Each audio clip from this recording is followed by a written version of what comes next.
secondly, I also want to say that you are not powerless.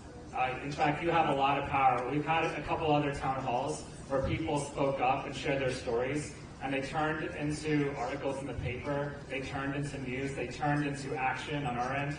And because of that, we had people get their jobs back at certain agencies. We had the administration call certain things mistakes. Whenever we stand up and we fight, this administration will back down. This administration is afraid.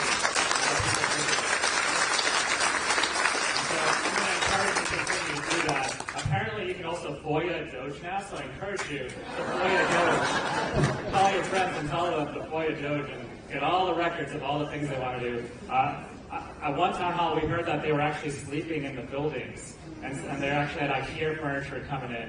But I want to know all about it, right? So we sent them a letter actually recently asking about why they spent $15,000 on a washer dryer that costs about $1,500 at a retail store. And we're still waiting to hear back. But if anyone can figure out what's going on there, that doesn't sound very efficient when you're spending $14,000 more on a washer dryer than you really should be. But the other thing is, I will continue to do everything I can, but give us the intel, speak up, and do not be afraid right now. If you run an organization that serves a lot of people and you get federal funding cut from your organization, let the people you serve know why you can't serve them as much anymore, right?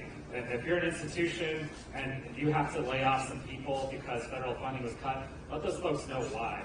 And don't let us shoot the messengers on this. I know when they sent out stimulus checks 4 years ago in the first administration, Trump's name was all over every stimulus check, right? So they're really good at taking the credit. So let them take the credit for all the stuff they're doing right now. All the stuff that's hurting Americans. And the last thing I'll say is Medicaid. And because the spending bill was not a budget, we actually had a first vote on a budget that they're going to try to pass this year. And essentially what they're trying to do is cut Medicaid. They're going to call it reform Medicaid. And the other thing they're going to try to do is reform/cut SNAP. And SNAP and Medicaid, I mean, we're one of the richest countries in the world, right? Why can't we feed our kids in school, right? Why can't we feed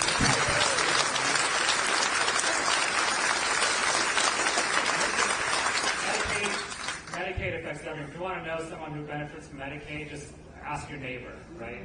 And even if you're not on Medicaid, right, I know there's a lack of empathy in our politics right now, unfortunately, where it's all about me and not my neighbor. I don't care about my neighbor. I don't care about immigrants. I don't care about others. But you know what? If you're not on Medicaid, but we have Medicaid cuts, your premiums are going to go up because the hospitals are going to be overrun with people who didn't get primary care treatment. It's going to be a mess. Our healthcare system is going to be a mess if we reform Medicaid. And in Virginia, we'll get the brunt of it because Medicaid expansion, which helps so many Virginians all across our Commonwealth, Medicaid expansion will be rolled back, and anyone that benefits from that will not benefit from it anymore by any cuts to Medicaid. And so we have to fight for Medicaid, we have to fight for SNAP, and most importantly, we have to fight for every single American right now. And so that's what I plan on doing, but I want to hear from you more. But thank you so much for being here and for coming out, telling your stories, even in the rain, because change is not going to happen with just some legislators in Congress. It's going to happen with you, because of you,